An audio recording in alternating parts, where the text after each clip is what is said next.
have our resource person as Dr. A.C. Matthew, and telling a few words about Dr. Matthew. He's now currently working as a principal scientist in physiology, biochemistry, and post-harvest technology. And coming to his education qualification, Dr. Matthew is a MTech PhD in soil and water conservation engineering. Coming to his achievements, Sir was involved in the low-cost water harvesting structures, check dams, subsurface dams, storage tanks, and ventilated crossbars using ferrocement technology to augment ground surface water resources. And also, he was involved in in-situ water structures, hound bunt reinforced with pineapple, then contour trench filled with coconut husk, and catch pit filled with coconut husk for augmenting the soil moisture in the coconut gardens. And he was a key person behind the automatic irrigation system based on soil moisture tension in the coconut gardens of CPCRI. And he had made the prototypes of machineries to produce virgin coconut oil and coconut chips. And also, he was also behind the safety attachment for Chembedi model coconut and Arakanut climbing machines. And so has designed the Arakanut dehusking machine with self-loading attachment, and also a tractor-driven and self-propelled air blast sprayer for coconut and Arakanut. And Sir had a whole lot of achievements. The recent one being he was the recipient of the Water Environment Federation Mackey Groundwater Protection Restoration of Sustainable Use International Award during 2015, and also the National Award by CDB Coconut Development Board for the Best Research Worker. He has also received the ICR Award for Outstanding Team Research for the biennium 2003-2004 for the project Development of Technologies for On-Farm Research Engineering and Post-Harvest Processing of Coconut. And a whole lot of awards are there. And Sir had also many patents granted to his credit, which includes coconut and Arakanut palm climbing devices, then coconut tester removing machines, coconut chip slicing machine, manually operated coconut kernel slicing machine. And again, he had a whole lot of publications. That is more than 180 publications to his credit, that too in peer-reviewed journal. So we are fortunate enough to have Dr. Matthew for this session. So today, Sir will be dealing with soil and water conservation technologies for the hilly agro ecosystems. Sir, I welcome you to the session, sir. Thank you, Dr. Nima. Today, we will talk about soil and water conservation techniques. I will give more stress to that agro ecosystems of hilly region. You know that current flood and the so-called climate change and all. Just coming to that, why we should go for these soil water conservation measures. In school days, you all might have learned about this particular picture what I am showing in your screen. You know that 2/3 of the globe it is water, only 1/3 is so-called earth, and among that you can see that 97.5% of the water in our globe, that is salt water. Only 2.5% is fresh water. Among that meager amount of that 2.5% fresh water, around 70% is in glaciers and snow cover. That means that is not readily available for human beings or any other flora and fauna in our earth. And only that 30% remaining downward only actually physically available. But even from that 30% meager amount, you can see that only 0.3% is accessible to human being. That means though earth is very much, so much of water is there, only 0.3%, very meager amount, very negligible amount only is available for human consumption. And recently, our United Nations, they made some survey and come out with this map. It shows that areas of where that water scarcity is there, and different form of water scarcity. Somewhere, some places that went, what you are seeing is physical water scarcity. I mean, water is not at all available. Then there is something, one terminology called economic water scarcity, that yellow color. That means that water is available, we are not in a position to extract it because of lack of resources, mainly money. Coming to that India, we can see that our coastal areas, especially Western Ghats and a portion of the Eastern Ghats, and that Indo-Gangetic plains, these are the only area where we are not facing much problem.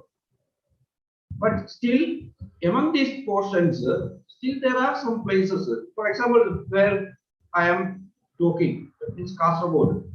That area is in a scarcity area where the government put so much of restriction from underground water recovery.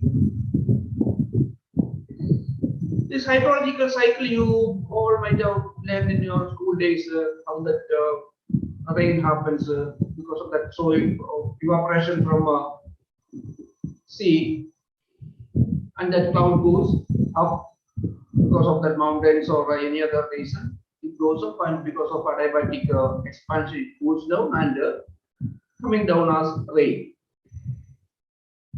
When rain comes, first it happens surface runoff, some portion infiltrate down, and among that infiltrated water also some sort of subsoil water movement will be there, and some portion will be going still down and join the aquifer. That means groundwater. This water we are trying to intervene and enhance that groundwater contribution, so that it will be reserved there and will be available during the summer season where rainfall is not there.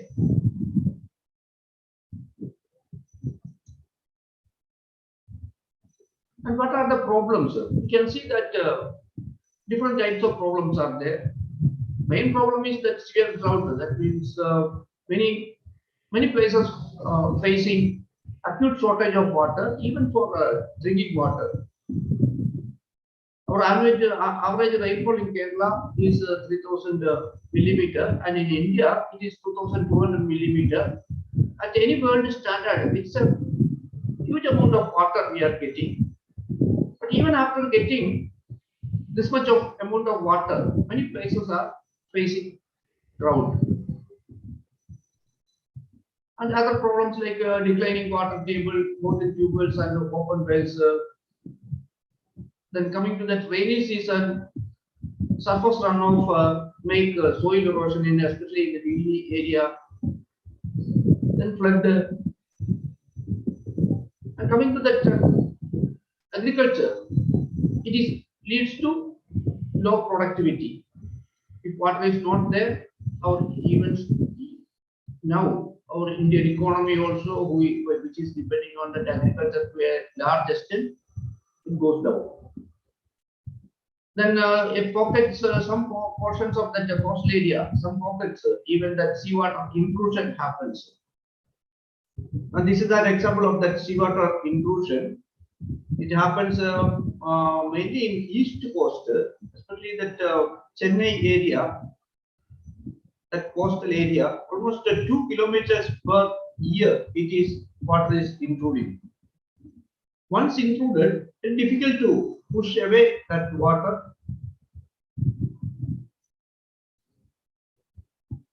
And coming to that causes, why do we face this much severe shortage of water during summer? Our main problem is that It's the centralized rainfall. Majority of our rainfall we get during the monsoon months. That means mainly 4 months, June, July, August, September. That another 8 months are left without rainfall, or some places, summer showers we get. With these 4 months of rainfall, we have to manage the other 8 months. That's the main concern. Though I told you Kerala 3000 and India around 2200 millimeters of rainfall, which is a very high rainfall. There are countries like, for example, UK, England.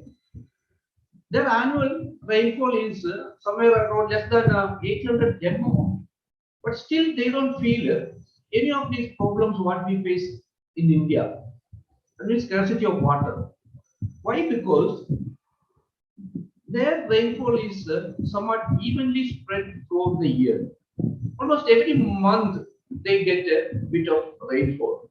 That's a major reason. Another reason is the undulating topography, especially in the hilly region. Whatever that rainfall happens, it goes as surface runoff and it goes away and joins the sea. It is not getting an ample opportunity for getting the water infiltrated and join the groundwater resources down. Another reason is that less water absorption capacity of the soil in many areas. I'm not talking about that heavy soils, which is present in many other states other than Kerala.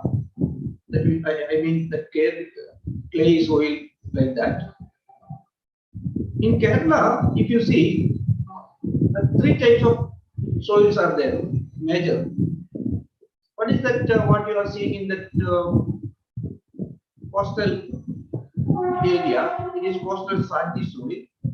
Then, when you're coming towards the interior, towards east, you can see that either lateritic soil or red sandy loam soil. All these three types of soils, though it allows water to percolate down very fast, that is a very good positive effect for us. Its water holding capacity is very less. Because of that, whatever that water we get during the 4 months, it goes down. Our soil is unable to hold it for a longer period. Then other things like unscientific cultivation practices, which we will be coming later. Here you can see one example of typical example of within Kerala. I am talking that South Kerala receives 2 times rainfall and North Kerala receives only monsoon. That means northeast monsoon only in Kasaragod, in North Malabar area.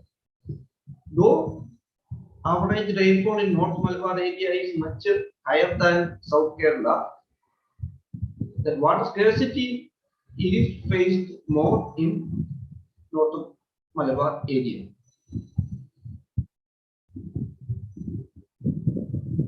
How to judiciously manage the water what we get? One, everybody knows effective harvesting and utilization of the whatever rainfall we get, then judicial management of water resources, both surface and subsurface water resources, in situ soil water conservation. All these things we will be dealing with towards the later part.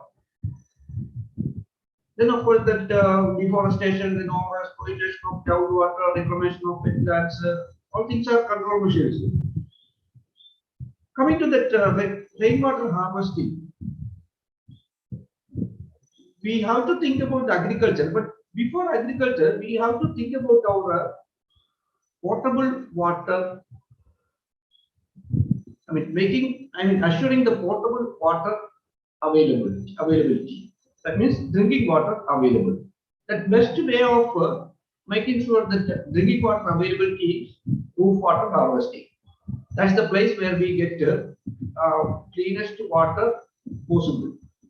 That we can collect from the roof, and through a pipe it is taken and stored it in a closed container. Why I stress closed container means if you are exposing it to sunlight, some algal growth may happen and that water get contaminated. And of course, we have to add that filtration mechanism on board here. And how much water we can harvest and how much a family needs. Is the per capita water consumption per day computed by United Nations, but it may not be very applicable to our, especially in Kerala people where we take bath both morning and evening. But for an average family, this is what they say. Total, it is 135 liters per day we need for a small family.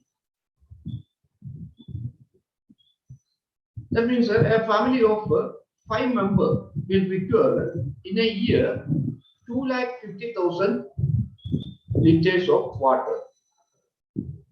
For a small house of 100 square meter area as a roof, we can harvest 350,000 liters in a year. That means potable quality water we can assure simply by harvesting the roof water harvesting, adopting the roof water harvesting methods.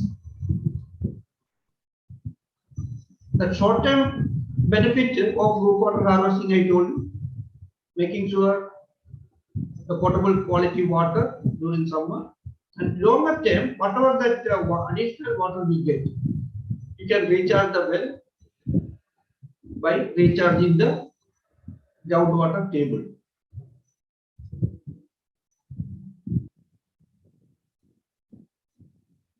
And this is the standard filtration method we have to adopt for this roof water harvesting. And even that tube wells can be utilized for subsurface water collection and storing. Tamil Nadu and many states, especially in Tamil Nadu and other places where that scarcity is there, almost all the drops they are recharging. And it made mandatory that nowadays almost every state, whenever you go for a building, roof water harvesting, government made it mandatory. Coming to CPCRA, here also we now the institute also almost all maximum water we are harvesting, and here also, as I told you, first we assure that potable water, water quality water by harvesting from the rooftop and storing it in this closed container. And almost all the roof water we don't need for this potable quality water, but whatever is remaining we are recharging by collecting that water and putting it in this open well. These are some of the benefits of groundwater recharge.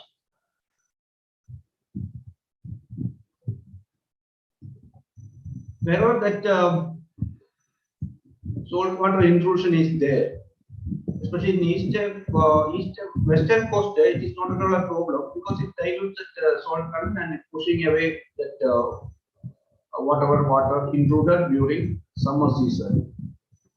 Improves the moisture content of soil. Seawater intrusion to the land will be arrested. Soil erosion will be reduced. And groundwater quality also will be improved. And I showed you one chart where that saltwater intrusion is there. When we harvest the water and divert it to tube well or open well, exactly the opposite happens. Here you can see when a nearby to a recharging well, the groundwater comes up. When you pump it, it goes down. That's the picturization. Now coming to a bit of statistics, you can see that how much soil is being eroded per year. It's a huge amount of soil get eroded. When you do water conservation, automatically that soil also will be conserved.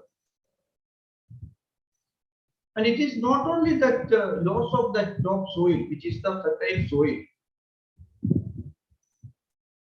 that eroded soil will get deposited at different places on the course towards the sea. You can see that only 29% of the eroded soil reaches sea. 10% get deposited in reservoirs. Because of that, the reservoir capacity comes down every year. 61% dislocate from one place to another. This whatever is dislocated, that is the top soil, that is the most fertile soil. And along with that top soil, so much soil nutrients also will be lost. These are some of the characteristics of a hilly area. Many of the hilly areas we get high rainfall because of that steep slopes runoff happens, and along with that surface runoff, soil also get eroded.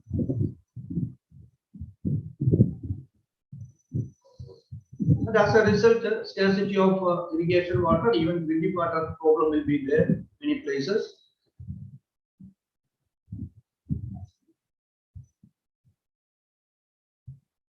And when you come to that coastal area, I mean lower portion of the western or eastern Ghats, high rainfall with higher intensity and erosivity happens as usual. Drought and flood occurs. Nutrient will be leached. Not only that surface runoff, more than that, leaching also happens. And some places, pockets, you can see that salinity problem, and some places acid soil problem will be there. These are some of the problems and the constraints what we face.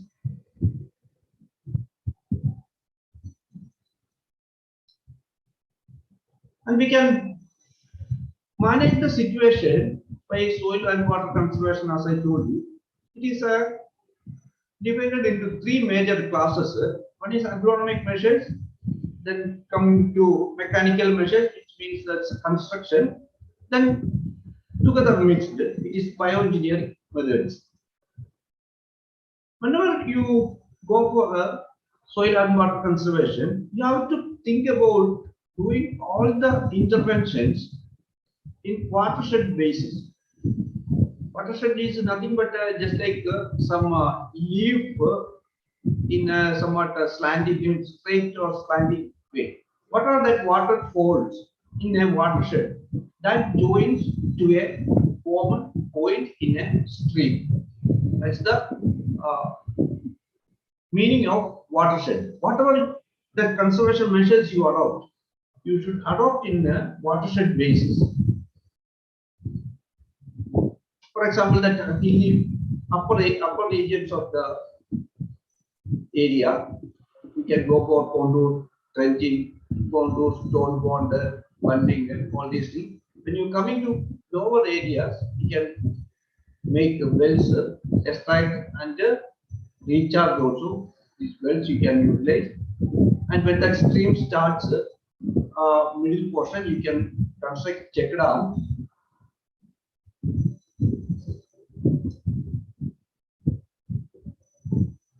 And these are some of the land use models you can see. The highest area, it's always better to leave it as such. I mean, forestry. That's the where the slope is maximum. And when you come down, you can start cultivation. First horticultural crop, then agriculture on bench terraces. Then water harvesting on towards the lower portion like that. These are some of the agronomic measures for soil water conservation measures: contour farming, strip cropping, crop rotation, mulching, intercropping, grassland management, filter strips, vegetative fencing, vetiver planting, ploughing, cover cropping, grass waterway. This we will see one by one. When you go to contour cultivations, contour you hope you know. If you don't know, contour is nothing but the points joining equal elevation. You can think in another way. If there is a flood, how that water rises in a hillock. That area, that points, if you join, that is the contour. That is perpendicular to the slope. And all cultivation we should use, we should do along the contour. That means across the slope, like contour ploughing, planting, and all other intercultural operations. These are some of the pictures you can see how a contour cultivation is made, and it reduces the soil erosion and the runoff. In a hillock, you can see that how that contour is made. And here you can see that, especially in northeast area, the paddy cultivation in a, this is contour, but terracing means always done in a contour. Another method is strip cropping, the cross growing crop and where that other crop where you expect that erosion, you plant it in alternate rows. Whenever that happens, that erosion happens from the upstream, that water will be flowing down, and that soil which coming along with that water will be caught by these close growing crops. Such as strip cropping is adopted in a coconut garden, where whatever that erosion happens in that coconut garden, that will be trapped in this close growing fodder crop. Another very good method of conservation of water is mulching. You can use any material for mulching. Here, since we are talking from a coconut institute, whatever that we get from the coconut farm, we can utilize for mulching. You can see that this is square pit, this is leaves, and this is a coconut husk. When you use this coconut husk for mulching, it can last for almost 7 years.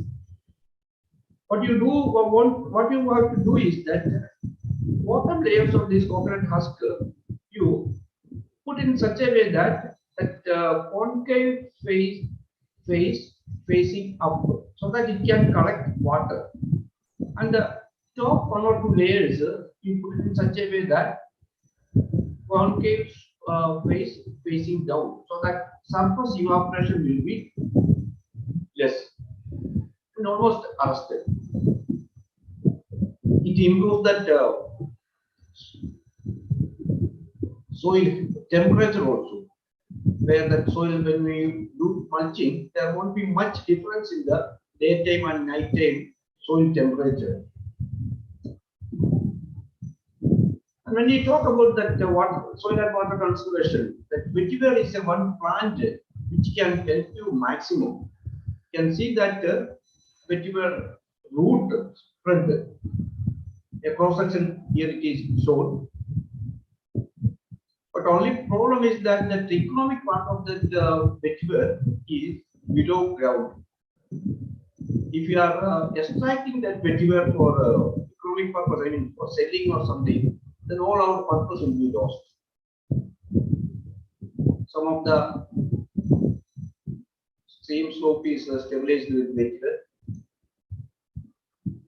And coming to the structural measures, you can see terracing, contour bunding, check dams, field spreading of water, filter strips. So many methods are there.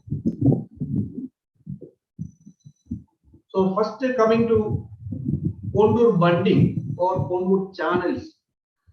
You can see these contour bunding means taking that bund along the contour, so that from the upstream, whatever water is coming, it will be stored here and allow it to percolate down. That whatever soil is, soil particle coming across along with that water will be stored here. It is a slope up to 33%. You can do contour bunding. More than 33% also, many of the places in Kerala district and all, especially in Kerala, not only Kerala, in that notice also you can see it's not advisable. But because of many reasons, we are still cultivating more than 33% of soil. How we construct is that constructing bunds of channels along the contour and keeping the dugout soil in the form of a bund at the lower reaches.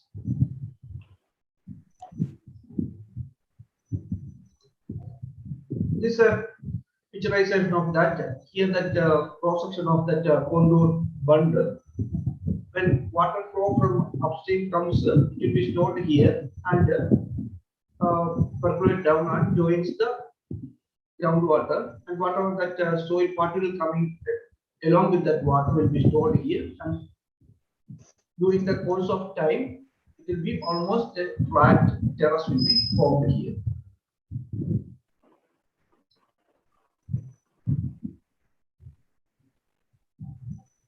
I told you when you take a contour bund, the entire water coming from the upstream will be stored there. There won't be any runoff at all. But in some cases, it will be dangerous.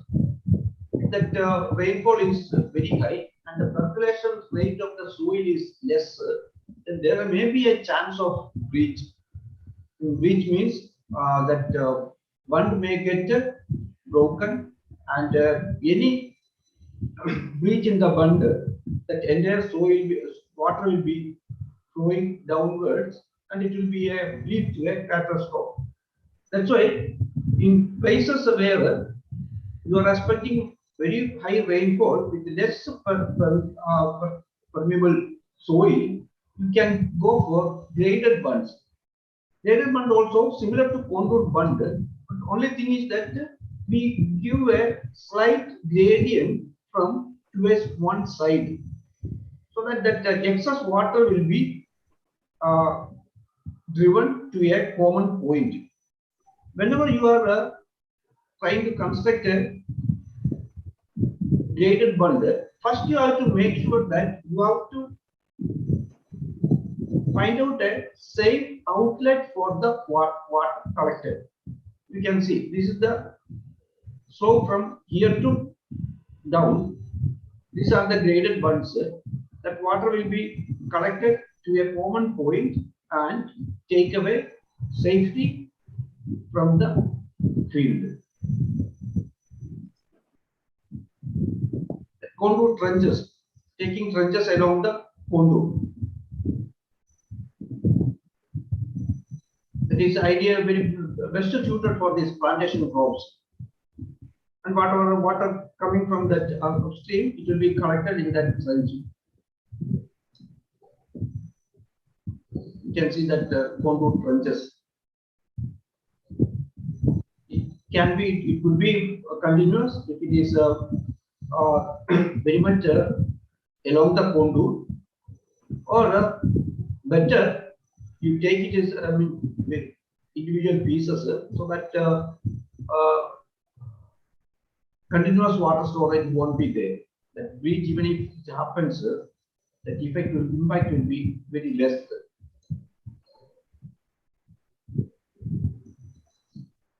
The trenches, as I told you, it could be continuous or the staggered nature also we can make trenches.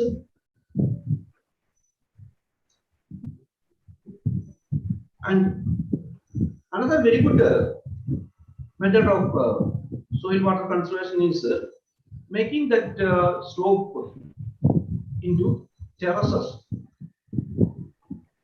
You can see this is the picture of a hillock that is converted to flat terraces, 3 flat terraces, and this here that vertical wall that is we have to strengthen with the commonly what we use is that with the stones we strengthen the vertical portion. It's a very good method, and it is very much uh, many farmers are adopting the same thing, especially in Kerala and Northeast. Here also you can see bench terraces along that cultivation practices. I told you whenever you talk about this bench terraces or this contour farming, contour trenches, anything. I told you if something happens at the top, that water coming down, and when it reaches the downstream, it becomes a huge amount and a lot of loss will be happening. Yeah, you might have heard about that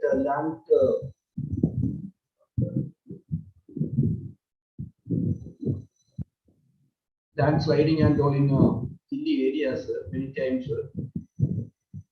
That is in such areas, it's always better to keep it as a forest area, leave it to the nature instead of intervening there. And another method is check dams. Check dams, you know that these are temporary structures against the flow of water. And any almost very many material we can use for constructing check dams. This is a country-made check dams. You can see what will be stored here.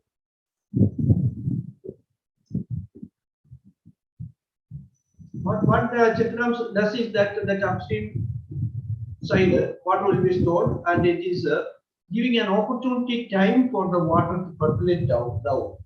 Otherwise, it will flow. I mean, it will flow fast and reach to the nearby river or nala, or ultimately it reaches to the sea. And when you construct a check dam for water conservation, ideal method of check dam construction is the top layer of this downstream check dam and bottom layer of the upstream check dam should be at the same level. That's the ideal way of constructing check dam. But many times it may not be possible. Because of that natural, our lack of financial resources.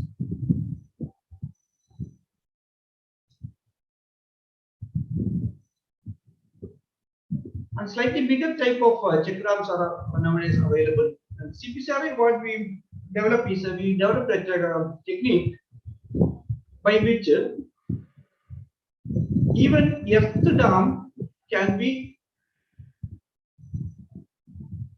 as strong as masonry or concrete dams. What we do is that an earth dam will be made across a nala and or stream and embedded it with the fluorocement. This is a technology CPCRA developed. And such a dam in our premises we constructed also. It is having a 70 lakh liters of capacity. Then coming to the benefits, it will reach under the groundwater.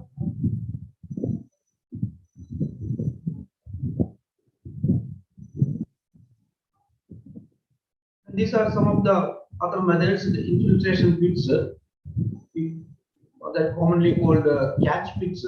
Nowadays, the MNREG and all, we are adopting it in many places. it's called vented crossbar. Here what we do is that towards the fag end of the monsoon, we put shutters across this tree. And when, because of that, these shutters, water will be collected upstream, and we can utilize that water for another 2 more months. Many places by fag end means by December or January, some of the perennial nalas or streams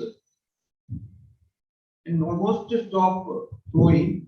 Just before that, we put these shutters and then collect that water. Because of that water collected upstream, that nearby wells and or nearby areas, the groundwater cable will be improved, means coming up, and it recharges the open wells nearby.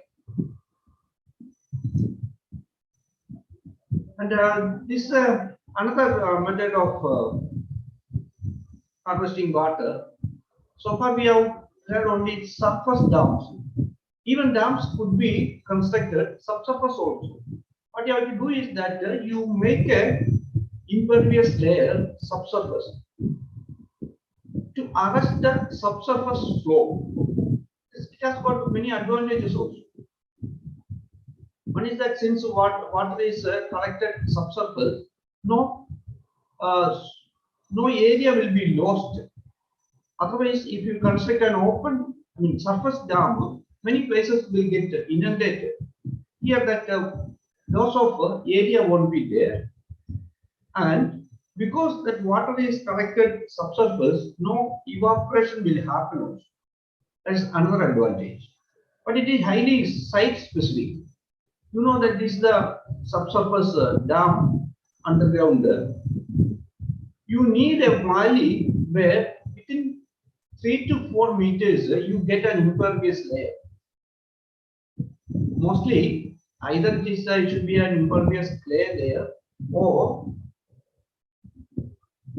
even that stone, granite stones also possible to get. If that condition exists, then you can go for these subsurface dams. So the technical description of the subsurface dam. That dam can be built with various materials such as even the compressed clay. When it is compressed, it will be almost impervious, or it could be masonry. It will be costly. Even polythene or PVC plastic, anything can do to arrest that subsurface flow. These are the advantages I already told you. To reduce the cost of construction, here also, we developed a technique by which,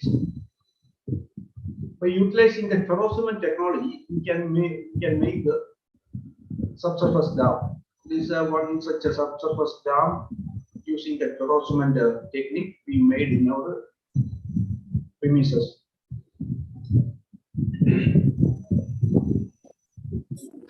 This having some disadvantage also. That underground dams, when you construct it, the capacity will be much less than the surface dams, and it is highly site specific also. These are some of the retaining walls to strengthen that bench terraces or any other conservation measures. Farm ponds are another method of harvesting water. When you harvest the water in a farm pond without lining, it acts as a percolation, the percolation tank also. Or if you cannot afford to go for a percolation, percolation loss of water, you can line it with various lining material. These are on laterite quarries are there in many places that can be converted to as a water reservoir very effectively.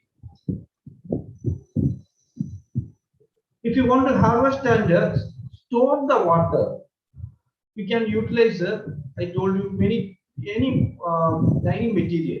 Even that ordinary plastic also you can use it as a lining material. But it's always better to go for a lining material that is UV stabilized. Otherwise, what happens is that within 1 or 2 years, ordinary plastic sheet get brittled and it will get powder. This one such a material, HDP, is UV stabilized, high density polyethylene. And this is the storage structure in our premises where that water coming from that surface runoff, coming as surface runoff from the nearby area, all the four sides, it will be collected here, and here there is a filter, and through this filter, water will be collected inside the tank. And this is a percolation tank. All the water surface runoff coming to a common point, and one portion of this surface runoff will be diverted into this tank. It's a massive capacity tank, 10 lakh liter capacity. It is not lined, only this top portion will be lined, and it allows the collected water to percolate.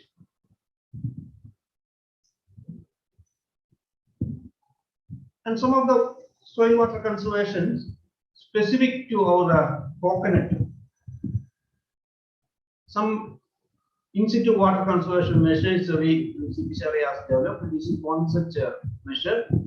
Here, what we do is that in between the two coconut palms, one trench will be made. The dimension should be 50 centimeter width and 50 centimeter depth, and in an ideally planted coconut plantation, that means 7.5 meter apart. If you plant coconut palms, 4 meter length trench we will make, 50 centimeter width, 50 centimeter depth, and 4 meter length. And whatever that soil excavated to make that trench, we keep it at the downstream side. So it will be more here, and it goes down like this, and the soil will be kept here, and a bund is made. That bund will be approximately around 50 centimeter width and 50 centimeter height. And to strengthen that bund, we plant pineapple seedlings on this. The pineapple roots, it acts as a reinforcement, just like our cement concrete. We put iron bars like that, so that these roots will hold the soil there, so that during rainy season it will not get eroded. Of course, that pineapple fruits coming from this will be an added advantage. And this trench can be left as such, or to enhance that effect, you can fill this trench with coconut husk. As I told you earlier, during that mulching, the coconut husk, that effect can be as long as 7 years. Here also, the coconut husk should be placed concave face facing up at the bottom layers, and top 1 or 2 layers the other way. That is to, the bottom layers will catch water, and top layer will prevent that evaporation loss. This is another method of that the catch pits. Here also, whatever that 50 centimeter depth, 50 centimeter width, and 1.5 meter length. That is a common catch pit what we recommend. It can be of any dimension. The dimension is material. And as I told you earlier, here also, that whatever that soil is, whatever soil excavated, that we kept at the downstream side and make a bund and reinforce it with the pineapple. Another method is half moon terrace with pineapple border. or individual coconuts. But we here what we do is that in a hillock, we make a flat basin of 1.8 or 2 meter radius. To make a flat basin in a hillock, you know that you have to excavate some soil from the upstream and put that soil at the downstream. And when it becomes flatter, the more soil will be there. That soil you put at the downstream in a half round way. It will be a bund will be made, and that bund will be reinforced, as I told you earlier, with the pineapple. This is the typical structure what you are seeing, and that is reinforced with the pineapple. Here you can see this plastic wire just to show you how water will be collected in these structures. This is the catch pit, this is the half moon bundle. If that plastic is not there, it will be collected there and percolate down. Now water will be going as the surface runoff. You should not put the plastic here. This is just to illustrate that. This is how it happens. Half moon bundle. That slope will be high here and water flow used to be like this. You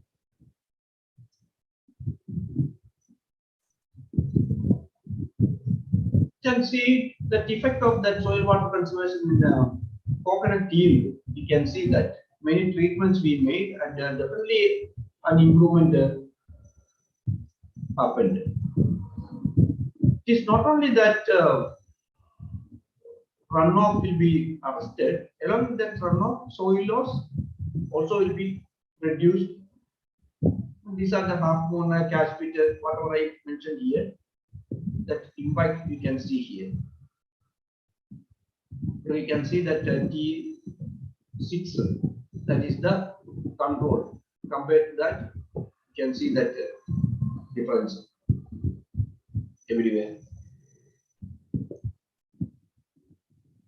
When that soil erosion and runoff is reduced or some cases arrested, along with that nutrient dose also will be less. Here you can see that when there is no water conservation measures is adopted, here you can see a huge amount of nutrient will be lost compared to other measures when we take it up. And that's all today. Any specific queries or anything if you want to ask, you can.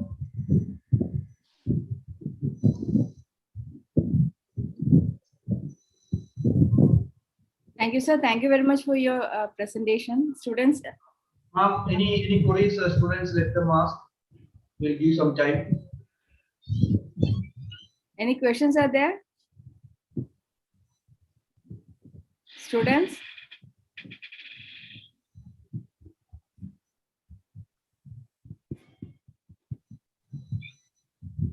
Usually they used to ask for a lot of questions, sir. I don't know today what happened. They understood or anything or nothing?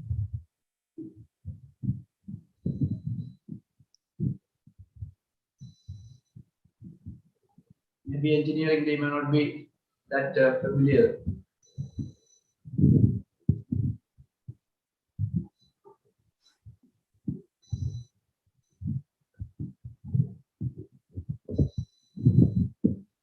Yes, Aljo, Jagjit, Virla, what happened to you all today? Nobody is talking. Okay, Jagjit Singh is telling. The session was very informative, but you can now ask something, right? That is just a flat statement only. You ask something, and only I will get also confident.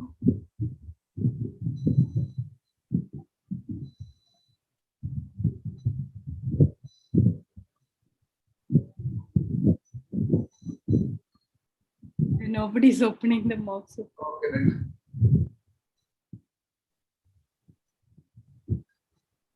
No question so far. Jagjit Singh is still.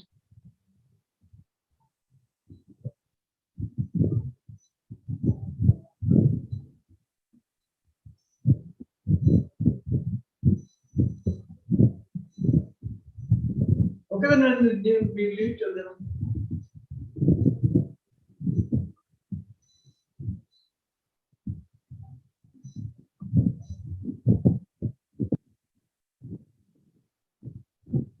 Sir, I think they don't have any questions, sir. Okay, then. Shall we wind up for the day, sir? Yeah, sure. Thanks for the patient hearing. Thank you, sir. Thank you very much for being a resource person for this session, sir. And I thank all our students for being part of this program. So, Really?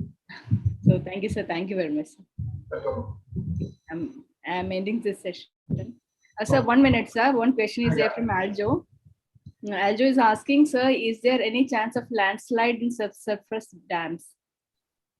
Subsurface dam, landslide we can avoid it, but only thing is that, as I told you, more than that 33% slope, that means towards upstream of the hillock, it's always better not to take any of these measures there. Leave it to the nature.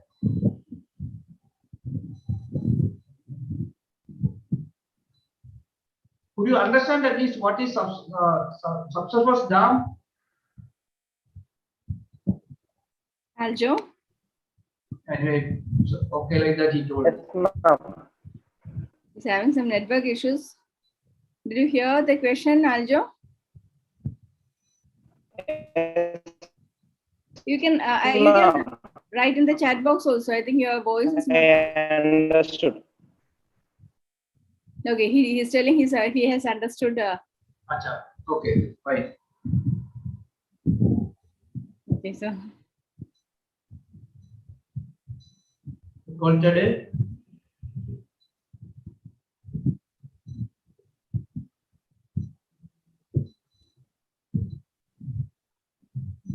Okay, sir, I think nobody else is asking questions, sir. So.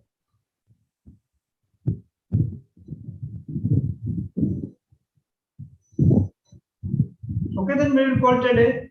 Okay, okay. Sir. Thank you, sir. Thank you very much, sir. I'm ending the session. Okay, thank you. Thanks for everybody.